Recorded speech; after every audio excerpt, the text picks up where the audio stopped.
Hi everyone. In this MOM session, which is Motivation and Orientation for MCQ exam, I will be talking about how to evaluate a grand test. This is a very common question that I come across from the students that sir, the exam is few months away and we have started writing grand test and we are having problem in understanding that how to evaluate it. How to identify that which subject is weak, which subject is strong, how to identify that how much time I should give to evaluate a grand test. Should I spend half a day? Should I spend a complete day? Whether I should only look at the answers which are wrong or I should look at the entire paper. These are the common problems that every student is facing. So we will be talking in detail that what should be an ideal approach of a student who is writing a grand test. Before I start talking about the approach, I also want to emphasize that every student is different. There are chances that you have already identified your approach to evaluate a grand test. So the video is specifically for those students who are unable to identify what should be seen in a grand test and how to evaluate it. I am sure the video will be very useful for those students. So without wasting much of our time, let us quickly start how to evaluate it. So now let's see how to evaluate a grand test. So first of all, I want to make it absolutely clear to everybody that if you are writing a grand test, it should be ideally written in an exam simulation atmosphere. That means you have to set up your clock and you have to attempt the test in a same way as you will be writing your final NEET exam.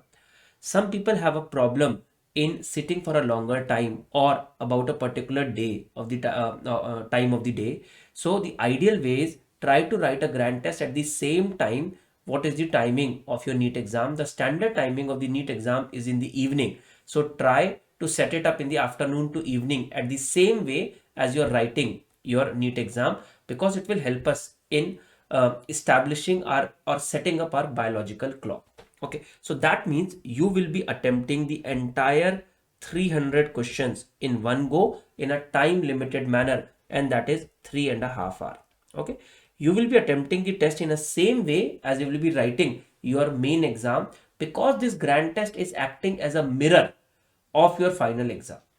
The second point that I want all of you to remember is you have to make this promise to me that you will not be disheartened with your grand test score. Whether it is low, whether it is high, whether it is stagnant, you will not be disheartened. Every score will act as a motivator to perform better in your next exam. Okay, so very important point that you will not get demotivated with your score. Third point, you will not compare yourself with anybody else. Your mirror is your biggest competitor. In a grand test, you will compete with your own score and you will have to improve on each passing day. These are the three prerequisites for the grand test. If you are not following it, you will not be able to have an ample use of a grand test. So complete paper, the score will not demotivate you and you will not compare your score with your peers or with your friends. Okay. All right.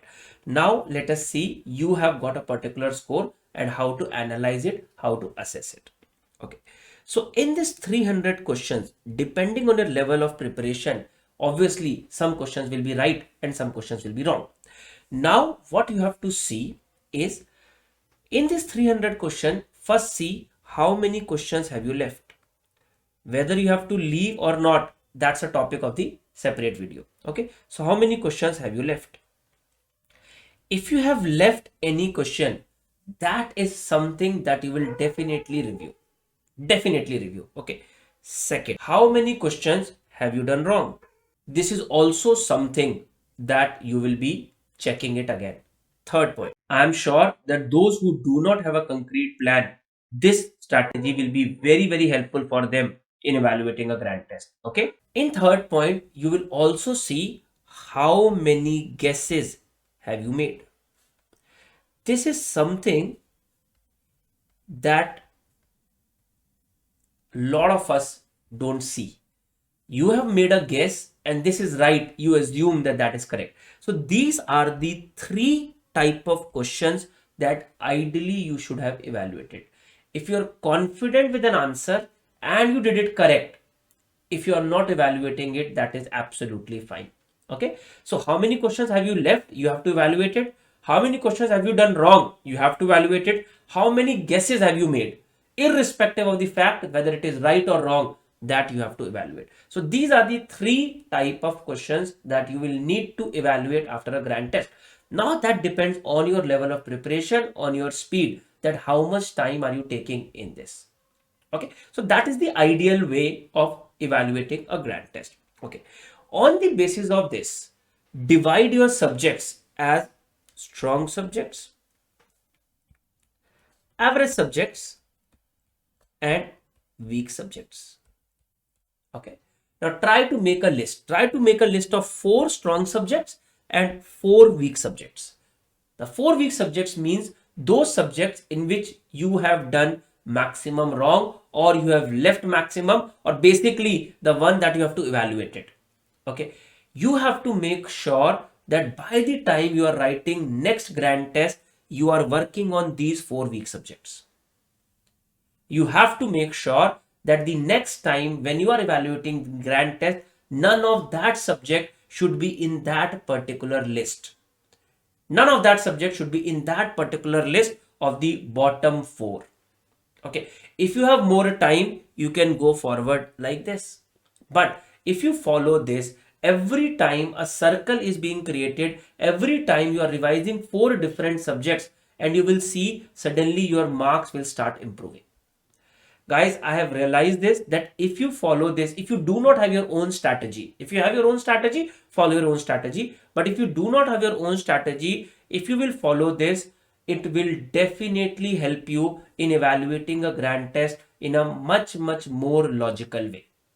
And suddenly you will see that your rank which have become stagnant, or your marks which have become stagnant, you will start seeing the improvement on that particular part. Okay, but please remember, the evaluation is one aspect. The more important aspect of that were the 3 points that I have told you, that if you are writing a grand test, please make sure you are completing the grand test in a simulation environment in the same way as you will be writing, in the same time. You are not getting demotivated with your score, does not matter your score, it's a mirror. And third, you are not comparing yourself with anybody else, you are comparing yourself with you. Your mirror is your biggest competitor. Okay, try this, write it in the comment section whether it helped you or not. Take care and all the best.